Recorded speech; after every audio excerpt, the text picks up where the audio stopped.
Please hold the line. Security tracing in progress. Attention. Attention.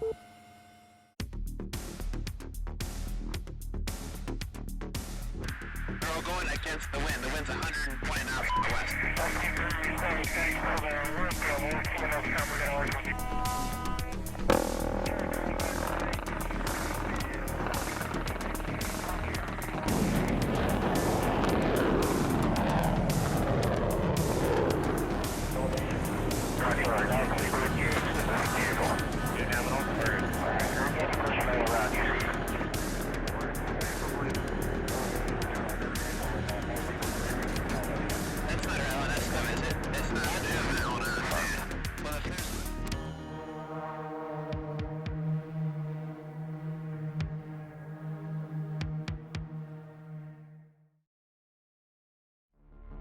Between the dates of 10 September and 25 October, several counties across rural Wyoming experienced a string of unexplainable fatalities.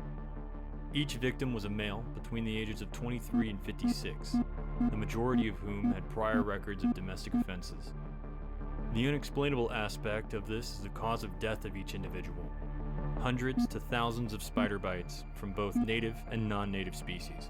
This anomalous phenomena was reported by programmed sensors embedded in local law enforcement, and Intelligence Team 65 Red was deployed to investigate. During the course of their investigation, contact was lost for over 48 hours, until one Intel team member contacted Mobile Task Force Command requesting Quick Reaction Force support. Fulfilling this request was MTF-43 Blue returning from their deployment following Operation Clear Sky. MTF-43 Blue consists of 5 team members. Chris and Alex both provide the medical capability for the team. Pat serves as the team's medium machine gunner and JTAC.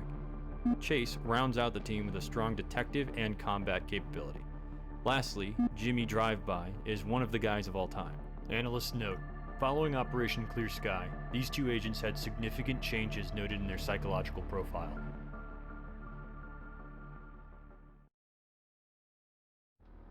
The team is provided an operations order with a rundown of the situation prior to loss of contact with the intel team. Alright, so it's hinting towards spiders, like they all dying of spider things. They can't find them. And then also look at like what they're charged with. So it's criminal histories of assault, so some sort of Black Widow spider battered housewife revenge kind of mix. I don't know what dynamic is, but to me it just screams we're going to be fighting giant spiders. I think we're going to be fighting women with the power of spiders, which is even more terrifying. Oof. Okay, honestly, agree. Having received the mission, they discuss additional equipment. I want a sundial. Deny. Can I Just bring a look at the solar sun. panel? Call your mom. That's what time it is. Fuck, what are those things called Catholics wear? The rosemary? A rosary. Rosary? Oh my god. You fucking foul. There's one Yeah. time and I want a rosary. In the Vatican, there's Pope Rika. Breathe. I would like my one of those fucking God. cord. A rosary. Yes, I would like a rosary. You roll to see if I can get the light of Erandil. What? It's what Frodo used to, or Sam used to fight the giant spider. Oh, that was Arendelle, not Iran. I can't pronounce it. Yeah, raid on a lighter. Is that? Do I have to roll to Yes, fill out that raid on a fucking lighter. acquisition form to go to Walmart? I want a lighter. This dude's just like raiding the supply closet, like, sure, I guess. You fucking weirdos. With the site's janitorial closet raided, the team departs to the rendezvous point in an unmarked utility van. Upon arrival to an unassuming industrial loading dock, they're approached by an unidentified man. Here's my interpretation of him. Hey, what are you guys doing back here? Customers are supposed to check in up front. Or something like that. Huh? Mark I want to Wahlberg, ask is him that what you? the fuck he thinks he's bringing that fucking attitude out here for. He repeats this phrase a couple more times. Well, I want to be back here. Roll for intelligence real quick. Can we- Somebody fucking roll for intelligence. That's Kurt's way of saying get fucked, I want to buddy. speak to your manager. It's apparent the team didn't actually read the op order. I'm here for a delivery. The man identifies himself as Max, the member of 6-5 Red that placed the QRF request. He asks the QRF Give her a chance. Things went south during the investigation. Chris attempts to intimidate Max for not being forthcoming. Keep I going. started showing my hatchet. Okay, Chris, no. Chris, Max reminds him that he's the only link they have with the intel team.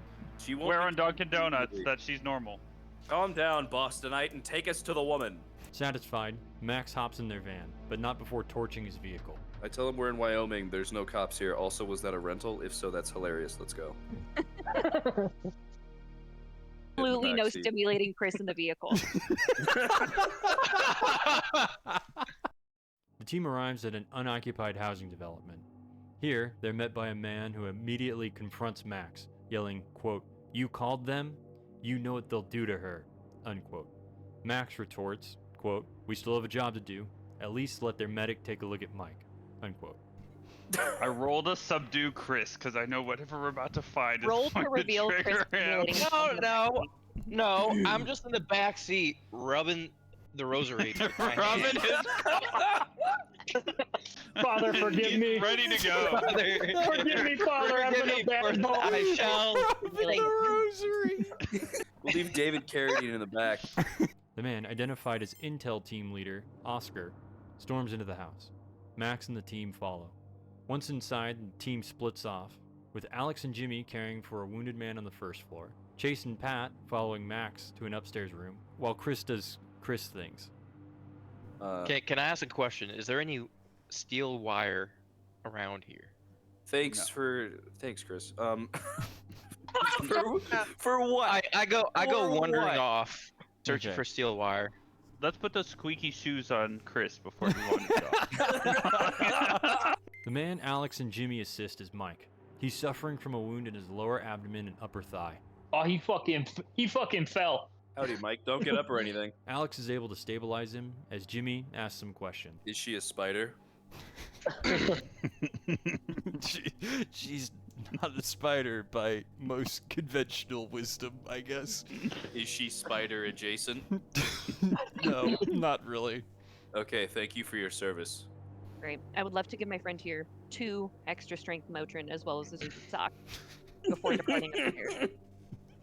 All right, good call. Good call. Jimmy, in the ultimate act of good faith, gives him his pocket pussy. wait. No longer needed. Mike is unable to provide much information. Upstairs, Pat and Chase find Alice, the last Intel team member. She lies on a bare mattress with Oscar at her side. Oscar, huh? You know, the three of you guys together, your initials would be Mom. Isn't that kind of like our lovely lady here? Hi, ma'am. Are you responsive? I start snapping my fingers.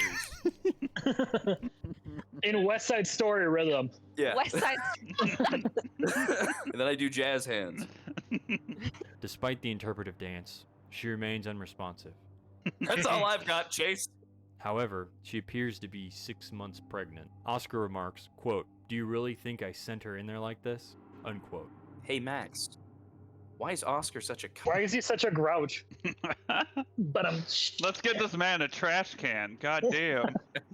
Oscar and Alice had a less than professional relationship, hence his overattachment to her. He's taking it hard. She was the one taking it hard, am I right? Ah! I'm sorry. I'm very sorry.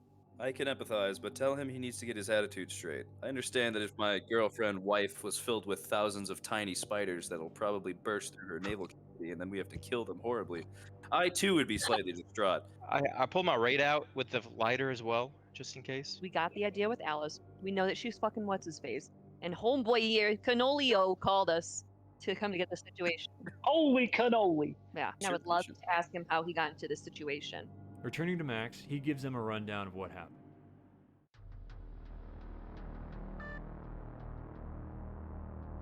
Through the course of their investigation, they found that the key similarity between each fatality was that their significant other sought refuge at a local women's shelter. Alice volunteered to go undercover at the shelter to investigate. After she didn't return, Oscar, Max, and Mike attempted to enter the shelter only to be greeted with armed resistance from women and children inside. Oscar, Max, and Mike pressed the assault to discover cultic imagery. Eventually, Oscar found Alice, restrained in her current state. Additional evidence pointed to a secondary site that the cult would rally to in their final days. The intel team extracted Alice and the shelter burnt to the ground, along with its occupants. What do you Oh, mean, it's Cole? self-defense. We're good. I put my hand up on his shoulder and tell you it's probably for the best. They were spider people. Knowing how the program treats the anomalies under its care, Oscar refused to notify the organization what happened. Max disregarded him and called the QRF anyway. That leads Blue and Red to their current predicament. Blue must complete the mission and neutralize the cult.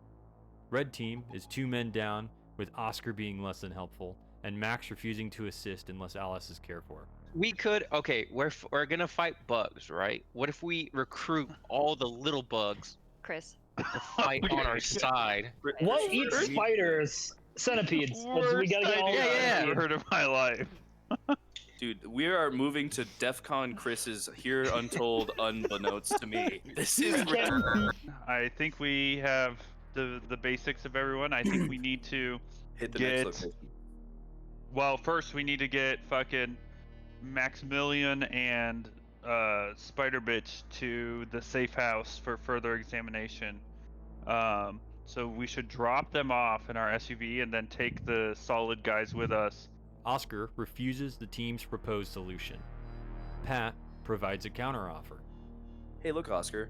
I have half a mind to let my fucking psychotic fireman in there cut your wife open and shove this can of Raid in there.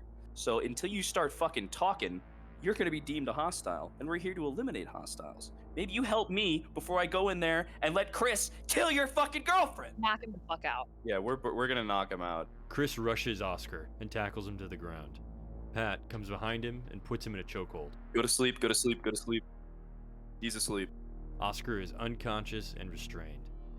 The mission has Like- priority over everything. Containment is the mission. Should we just leave injured man and boyfriend? Because we can't trust Oscar. Why would we bring him?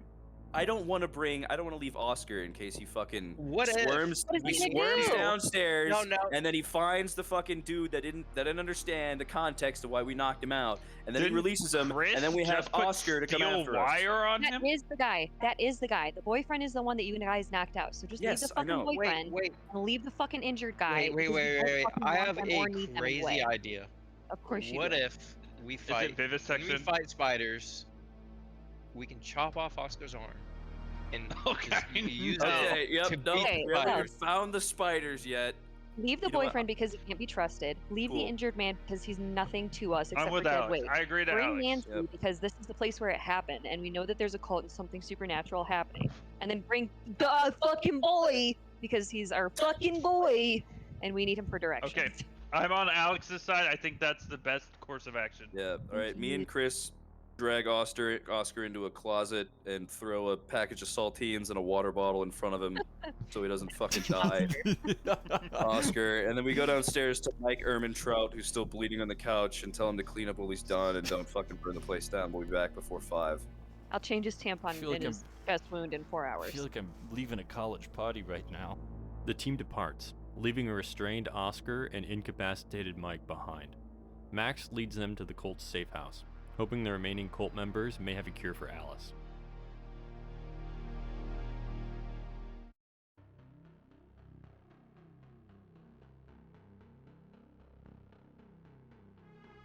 Max leads the team down a gravel road.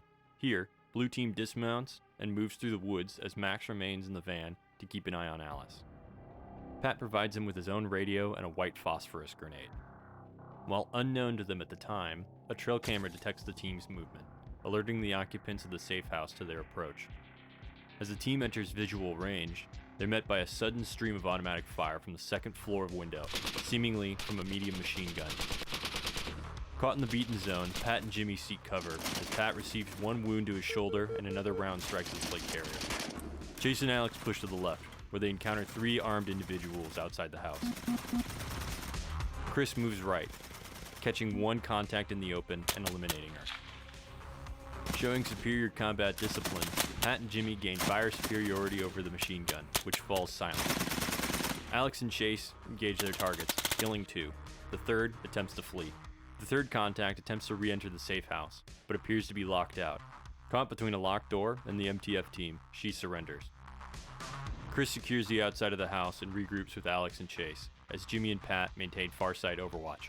The woman identifies herself as Rachel, who is panicked and incoherent. Okay, here's the deal. I am rolling for unarmed combat to backhand her across the face to figure out what the fuck she's actually saying. She reveals that all the occupants of the house are women in their 20s to 30s. She's reluctant to give any more information. The team attempts to extract more information utilizing enhanced interrogation. Rachel expires from her inflicted injuries. At this point, Chris is noticeably absent. This is acknowledged by the team, but his whereabouts are unknown for several minutes. Jimmy and Pat pick up and approach the house as Chase and Alex prepare to breach. You're just there to patch me up if I get fucking shot. Chase makes entrance first, identifying 2 contacts on the first floor. He engages the one to his left unsuccessfully, as Alex hits the second from beyond the doorway. With Chase's contact still standing, she returns fire, critically wounding Chase the lower abdomen and upper thigh. He falls in the doorway. Unable to engage due to the angle, Alex is only able to pull Chase through the doorway to cover. Jimmy, I shot out the windows, but if you want, I have a slap charge. If you want to blow through the wall. Can I make the window into a door? Jimmy and Pat create an alternate point of entry. Now engaged on 2 sides, the hostile is quickly eliminated. At this time, Max is heard on the radio. Alice struggled for several minutes and fell silent. When they're pregnant, they do that all the time. It's fine. He believes that she is dead. Alex stabilizes Chase and joins Jimmy and Pat in clearing the second floor. Moving up the stairs, Jimmy takes the left into the first room. 1 down, clear. Pat pushes into the second room. Clear. Jimmy regroups on Alex. She pushes into the last room and fails to engage, but Jimmy follows through and finishes the job. As Pat is about to leave his room to continue clearing, he notices a strange mark on the wall. It's as if the drywall has been patched over. Bumping it with the butt of his weapon, he's met by a human arm that breaks through the drywall with an improvised knife. Dodging the knife, Pat grips the arm, rips the person from the wall, power slamming them onto the ground. It's a younger woman who seems to have been sealed within the wall. Stunned, she struggles to grapple to Pat. He responds in kind with a left hook. give her the old Mike Tyson combo, you know, a little bit of left hand jab. Reeling from the blow, she flings herself at Pat, plunging the dagger into his left bicep. Ow, my favorite bicep. Jimmy! Yo, stop fighting pictures of Mike Tyson. This woman's on fucking crack or something. Jimmy and Alex rush in to help, but can't get a shot at the woman. I'm gonna take my right thumb and I'm gonna push it into her fucking eyeball, and I'm gonna try to touch the back of her fucking skull. I'm gonna draw my M45 with my right hand, and I'm gonna shoot her in the kneecaps. Kill. Oh, that ends that. Chris comes to. He's standing on the road in the woods. He sees a man running towards him. She's not dead! Not dead! She's not dead! I left the radio. Well, what happened? What happened? What Out of happened? the van! I thought she was dead! Where is she? She's fucking coming down the road, I think! Alright, well, I'm running, dude! Where's the rest of the team? No! They're in the fucking house! Oh, God! Chris! Stop running, Chris! Chris, No. run! I told Max, head to the house. I'll be there in a second. Oh my God. Are you fucking sure? You want to do this on your own?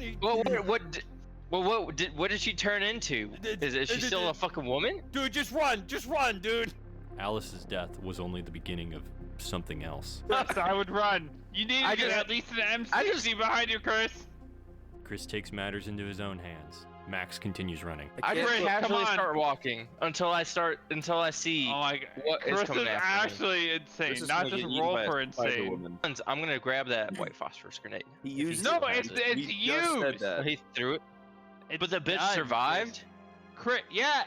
Because she's That's- a fucking ethereal. Chris, that's what we're saying. Fucking run!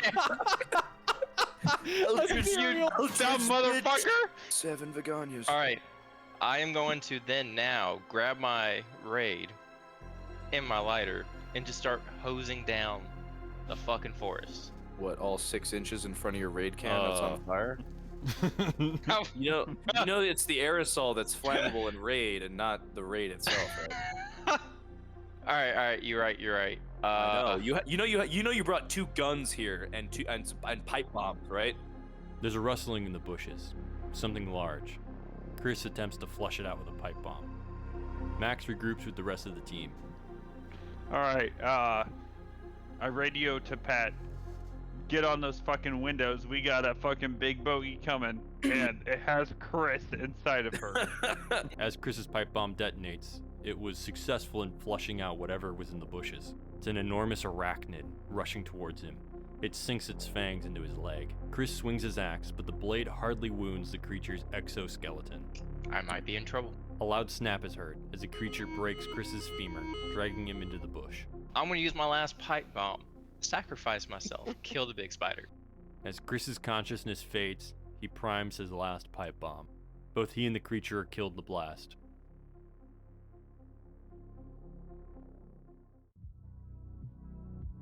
With the site secure and any anomalous hazards pacified, additional program assets are deployed to assist in recovery operations. The cult was discovered to be worshippers of Atlaknaka, a goddess of Phoenician folklore. While the goddess is referenced in other groups of interest, no encounters with similar cults have been documented. The creature hosted within Alice is known as a daughter of Atlaknaka, a large arachnid with a parasitic reproductive cycle. Some references to it within Phoenician folklore exist, but this is the first recovered specimen. The improvised knife used to attack the MTF team appears to have been the front mandible of one such creature, implying additional specimens must have existed prior. Alright, if you listen this far, you must be one of like the 15 people that actually watch my stuff. I know that there is a part 3 of an additional series that is notably absent, but it's probably going to stay that way. Really, we had some issues with the recording, and I just wasn't satisfied with it, so we had to move on. But really, thank you guys for your support in these videos, and sorry for the wait. I plan on continuing this, but you guys will just have to put up with my regular gamer schlock in the meantime. Got a few more of these lined up, but they will take quite a while before they come out.